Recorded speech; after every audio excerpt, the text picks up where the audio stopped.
Hello， 大家好，我是巴雷地宝，分享法国买房、理财、避税、福利等经验。如果你还没有订阅我的频道，记得订阅一下，并给我的视频点个赞吧。今天讲的话题是已经租出去的房子 vendu loué 可以买吗？我和大家总结4个好处，2个危险。很多时候我们看房子 annonce 的时候上面都写了 vendu loué 房子在卖，但是里面已经有租客了。而且很多房屋中介，你给他们电话询问的时候，他们第一件事情就和你说，这个呢已经是租出去的房子，你还感兴趣吗？你还介意吗？那对于已经出租的房子我首先说说显而易见的4个好处。第一个好处，你不用找租客了。很多房子它要装修，你再找租客，这样的话你有几个月收不到这个租客的租金的。现在呢有租客在里面，说明居住条件应该还可以，还是可以住人的，就不用立刻装修了。而且你买房子的那个月的房租也是和前房东泼哈大，也就是说签字的那个月的房租你也是和前房东来分的。在签字之前的属于前房东的这个租金，然后后面的租金呢就是你自己的租金了，一天也都不耽误。所以只要你是这个 vendu loué 买来的话，那么一签完字就有这个房租收入了。第二个好处就是一般来说已经租出去的房子价格会比卖这个空的房子要低，有的还能低很多，确实是有一个价格的优势。如果前房东有租金，而且租金还是按时交租的话，那么为什么他要卖呢？或许就是急着钱用呗，或者有些人这个房租收入税不知道怎么做，交的非常高的这个税收，觉得出租不划算，就把这个房子卖了。如果是这样的话，感觉你就捡到宝了。当然也有一些非常火的地段，即使是有租客，价格也和这个没租客几乎是一个价钱。尤其是如果是租客条件比较好的，房东也不着急卖的话，那样的话这个房子的价钱可能也降不下来。第3个好处就是已经租出去的房子对于银行来说也有了一个对于未来租金的评估，更方便的他们去计算你这个投资的回报比。他们会看一下你房子的位置这个租金的情况你现在既然已经有租金了嘛，如果租金还是比较好的话，又很稳定，那么就可以更容易的把这个贷款给你。第4个好处就是看房的时候，很可能你可以碰到这个租客，你就可以问问他们居住的情况怎么样，居住是否舒适，附近的环境是否这个方便还有安全。因为你自己不住在那里嘛，当然住在那里的租客最懂这个房子的居住情况。签字期间，你也可以通过房东拿到这些房客的身份材料、复印件签署的这个租房合同，还有押金的情况。当然，我也知道有的是说有租客不让人看房的，那就很可能是不是租客已经和这个房东关系非常的复杂，导致房东想把这个房子卖掉，解决掉这个问题。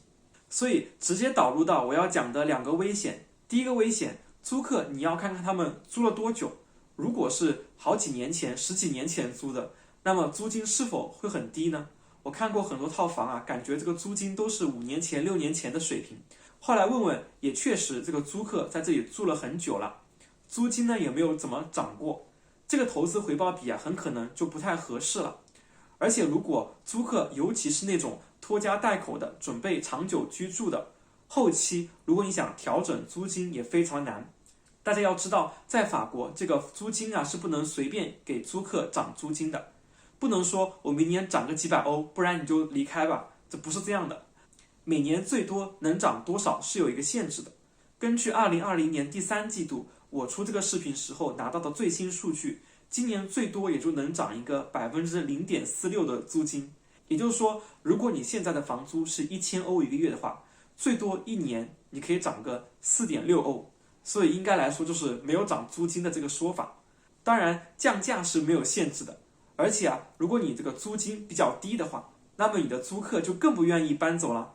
第2个危险就是租客是否按时的交房租，这个可以问一下房东要他的资金流水。有的房东是会给一个 guidance loyer，guidance loyer 这个材料就是房东写给租客说他收到了这个月的租金。这个材料我们做过房东的都知道嘛，这个就是随便写的，网上随便下载一个模板，我就写一下我在多少个月份已经收到了某某某的这个房租。这个随手写的纸张真的不足以证明租客是否按时付款了。所以我觉得还是要看房东的银行账户流水。你可以和房东说，其他的金额你可以盖住，不给我看，我不需要看你的这个个人的支出的情况。但是呢，我需要看一下每个月这个租客是不是付款到了你的银行里面，这个记录是非常重要的。也就是那么几行，你给我看一下就可以了。如果你看完发现房客确实是按时就缴纳费用的话，那就不用太担心了。同时，这个材料你也可以给你的银行证明一下，确实房客是按时缴费的，贷款也会容易一些。所以总结一下，如果你是买房的小白，刚开始买房，你要注意判断一下这种带租客去卖的房子，而且它还便宜很多的话，那么是不是因为租客的问题导致房东想卖房的？如果是的话，你觉得你能够收拾好这个烂摊子吗？如果里面的门道你不太清楚的话，我的建议是，尤其是新手啊，就不要碰这种带有租客的房子。如果你判断是这个租客啊质量非常的好，而且租金啊也是市场价，租金也是按时缴费的，那么这个房子本来就质量好的话，那就值得入手了。我也确实有认识的朋友啊，就是靠买便宜的这样的带租客的房子赚了一笔。但是话又说回来，这样的情况，卖房的房东如果不急的卖的话，应该也不会降太多的价钱。